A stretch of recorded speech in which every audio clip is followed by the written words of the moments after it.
আজকে আমরা আসছি খুলনা জেলার বটিয়াঘাটা উপজেলার সুরখালী ইউনিয়নের বারোয়াড়িয়া গ্রামে। যদি আমরা এখান থেকে সামনের দিকে হাফ কিলোমিটার যাই তাহলে ডুমুরিয়া উপজেলা, আবার যদি আমরা বাম দিকে জাস্ট নদী পার হই তাহলে পাইকগাছা উপজেলার ডেলিট ইউনিয়ন, আবার যদি আমরা একটু পিছনে যাই তাহলে খুলনার দাকু উপজেলা। জাস্ট 4টা উপজেলার জাংশন। আসলে এইখানে আমাদের একজন উপসহকারী কৃষি কর্মকর্তা প্রায় 500 হেক্টর জমিতে এই ব্লকে এই তরমুজের আবাদ করছেন, অফ সিজন তরমুজ। দর্শক, আমাদের খুলনা জেলায় টোটাল এবছর 900 হেক্টর জমিতে অফ সিজন তরমুজের আবাদ হয়েছে। তার ভিতর খুলনার বটিয়াঘাটা উপজেলায় 550 হেক্টর এবং এই ব্লকে 500 হেক্টর এবং প্রায় 30 কোটি টাকার এই যে অফ সিজন তরমুজ।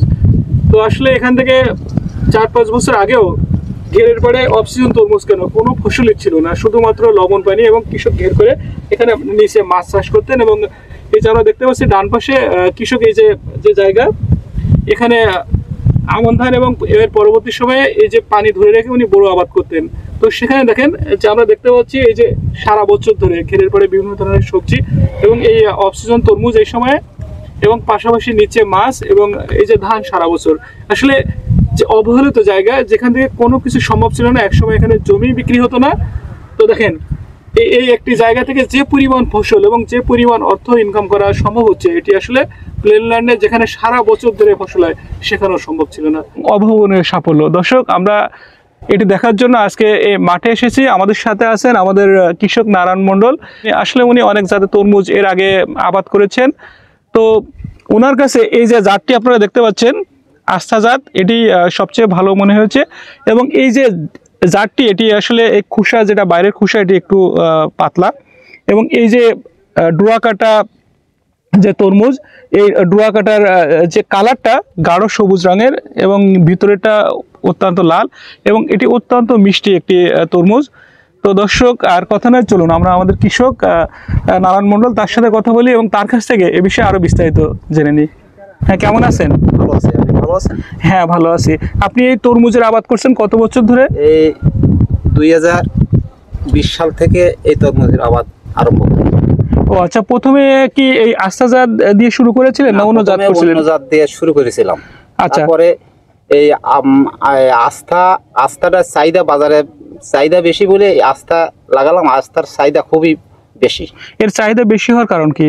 এটা খোসা পাতলা, লাল বেশি, আর বাজারে মানে চাহিদা করে বিক্রি হয় বেশি, বাজারজাত ভালো হয়। এটা খেতে কি এটা সুস্বাদু নাকি? সুস্বাদু। ও আচ্ছা, এটা এখন মন কত করে? মন বিক্রি হচ্ছে এখন 1600 থেকে 1700 টাকা মন বিক্রি হচ্ছে। ও 40, 41, 42 টাকা করে কেজি। তো এক একটা সাইজ আসলে কেমন হয়? গড় ওজন এবারে 5 থেকে 6 কেজি। 5 থেকে 6 কেজি। তো 33% 1 বিঘা জমিতে আসলে কি পরিমাণ তরমুজ পাওয়া যায়? 33 শতকে 1 বিঘে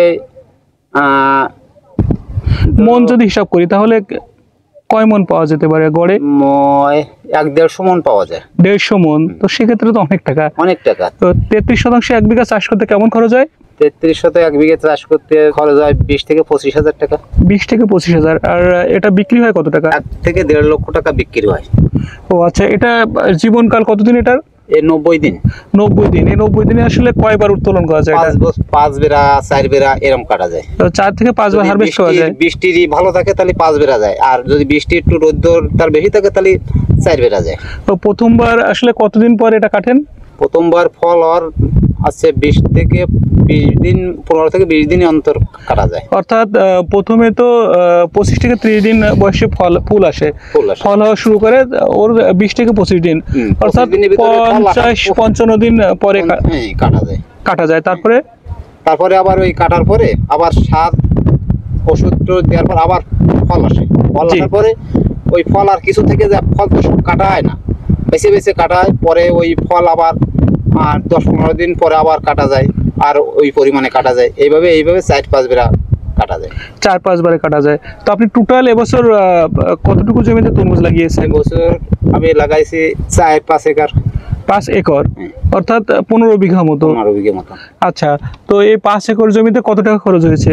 5 একরে খরচ হয়েছে 1.5 লক্ষ টাকার মতো। লাভ হবে কত টাকা? লাভ হবে ধরো 10-12 লাখ টাকা লাভ হবে। 10-12 লাখ টাকা। দর্শক, আমরা শুনছিলাম আসলে ব্যবসা করেও কিন্তু 10-12 লাখ টাকা 3 মাসের ভিতরে 80 থেকে 90 দিনের ভিতরে কিন্তু সম্ভব না। লাগানোর সময় কোন সময়টা? লাগানোর সময় হচ্ছে জ্যৈষ্ঠের 15তে বৃষ্টি যদি এগোয় আসে তাহলে বৃষ্টি নিয়ে আছে চাষ। যেহেতু লবণাক্ত এলাকা, পানি লবণ, সেচ দেওয়ার সুবিধা নেই, এই জন্য এবং পানিতেই আছে বৃষ্টি শুরু হলে জ্যৈষ্ঠ মাসের মাঝামাঝি, জ্যৈষ্ঠ মাসের মাঝামাঝি লাগান। আর লাগানোর আগে এই যে জমির পাড় আমরা যেটা দেখতে পাচ্ছি, এই যে পাড়, এই পাড়টা তো প্রস্তুত করতে হয়, এটা কিভাবে করেন? এই হচ্ছে আগে আছে কোপাইয়ে মানে খনন করে সার মানে 4-5 রকমের সার দিয়ে, 4-5 রকম বলতে জৈব সার কি দেন? জৈব সার দিয়ে টিএসপি, এমওপি, হ্যাঁ আছে পটাশ দি, জি আছে খোল দি, শ্বশুর খোল, জি আর গোবর, এই দিয়ে হচ্ছে ক্ষেত তৈরি করি। এটা কি সম্পূর্ণ খেতে দেন নাকি শুধুমাত্র মাদায় দেন? সম্পূর্ণ খেতে দিই। তারপরে আছে ছোট ছোট মাদা কেটে যায়, মাদা কেটে যাওয়ার পরে ওর মধ্যেও আবার ওই সব সার দিয়ে রেখে দিই। রেখে দেওয়ার পরে 7-8 দিন হওয়ার পরে ওই জায়গায় বিচি পাতাই। ও আচ্ছা, তো সেক্ষেত্রে এই যে 33 1 বিঘা ঘেরের পাড়ে এই যে আপনি বললেন জৈব সার, ভার্মি কম্পোস্ট বা অন্য যে কোনো জৈব সার বা খোল বা ডিএপি বা এমওপি বা টিএসপি আপনি যেটা দিচ্ছেন বা জিপসাম আপনি যেটা দিচ্ছেন প্রথমে সর্বশেষ চাষে যেটা দিচ্ছেন, এটা কি পরিমাণ দেন?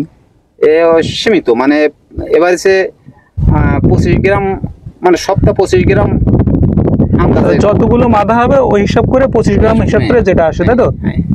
তো 33 1 বিঘা ঘেরের পাড়ে কতগুলো মাদা হয়?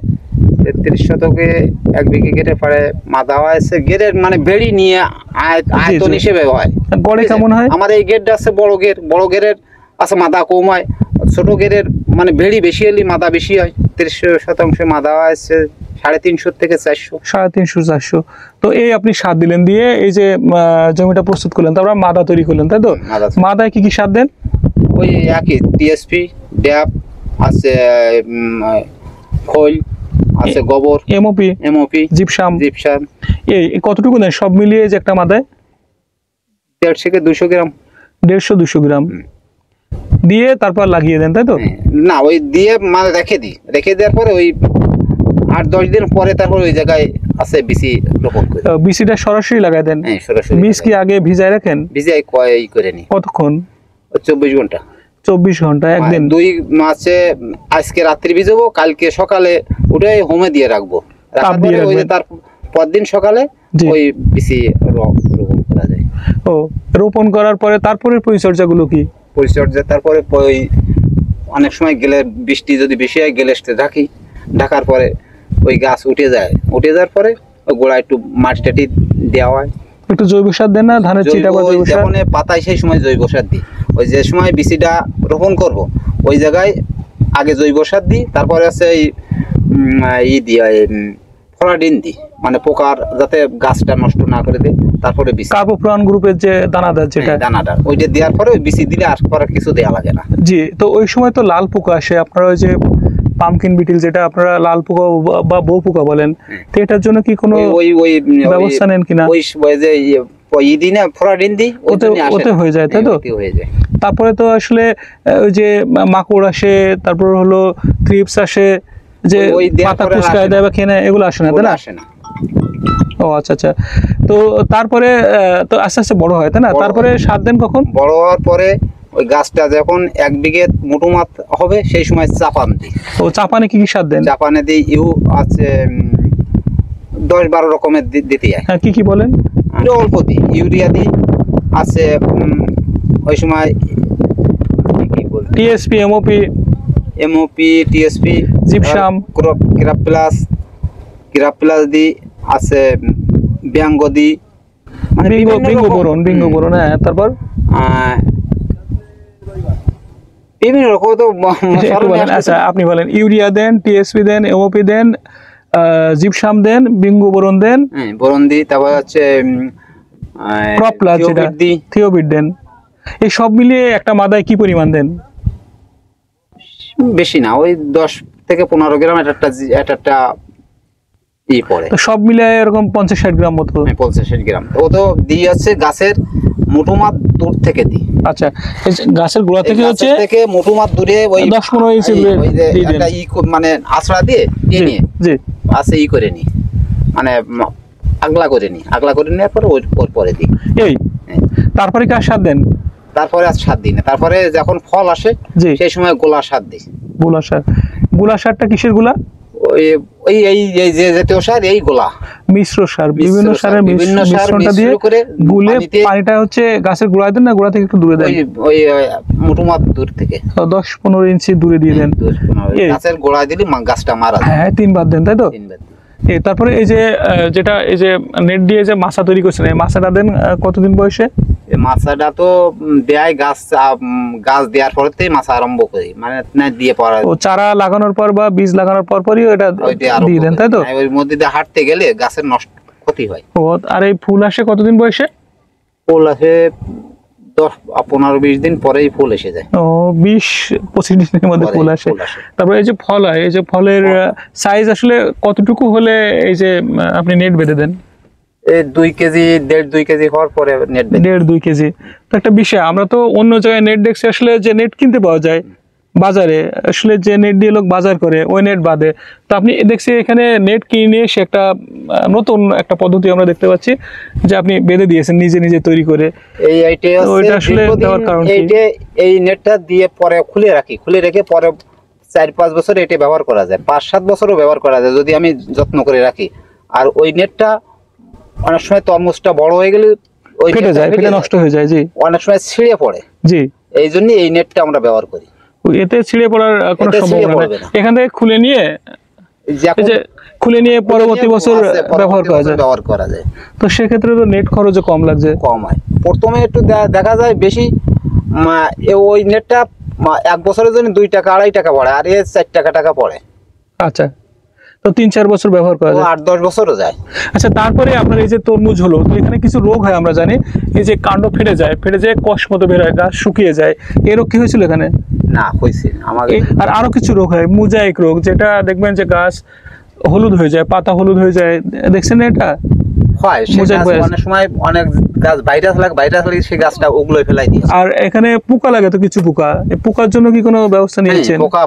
পোকার জন্য ওই যে প্রথম যেটা বললাম বউ পোকা, তারপরে এসে যে থ্রিপস লাগে, থ্রিপস লাগলে দেখবেন যে ডগার এক জায়গায় একটু থ্রিপস যখন রস শুষে ওইখান থেকে হচ্ছে আর হলো ডগাটা বাড়ে না, চারিদিক দিয়ে একটু মোটা মতো হয়ে যায়, হ্যাঁ, ওই- দেখবেন যে গাছটা আসলে কেমন হয়ে যায়।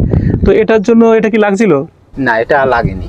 ও বর্ষাকালে আসলে লাগে না, বর্ষাকালে মাকড়ে তো আসলে লাগে না। বর্ষাকালে এই রোগটা খুব কম হয়, ভবিষ্যৎ 2-1 গাছে হয়, তাই রে ঘন ঘন স্প্রে করি, ওই ভিটামিন স্প্রে করি। ও ভিটামিন, কি ভিটামিন স্প্রে করেন? হচ্ছে ভিটামিন স্প্রে করি, প্রোটোজিম, প্রোটোজিন করি, তাই ইনস্টার টপ করি, অ্যামিস্টার টপ, ওটা হলো ছত্রাকনাশক। জি, এই- করি, প্রোটোজিন করি। এই তো মোটামুটি। এই অঞ্চলে যেহেতু লবণাক্ততার পরিমাণ অনেক বেশি ছিল, কোনো ফসলের সম্ভাবনা ছিল না, আমরা এখানে তরমুজ চাষের সম্প্রসারণ শুরু করি এবং সেটা কালক্রমে আজকে অনেক বড় পর্যায়ে এসে গেছে, অনেক বিস্তার লাভ করেছে।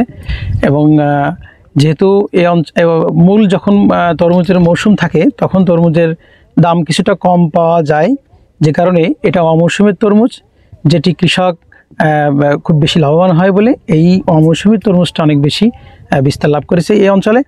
এবং কৃষকদের একটা সমস্যা হয় যে তারা অনেক সময় মার্কেটিংয়ে একটু সমস্যায় পড়ে যায়, যে ঠিক সময়ে ফড়িয়াদের কারণে অনেক সময় তারা বাজার মূল্য সঠিকভাবে পায় না।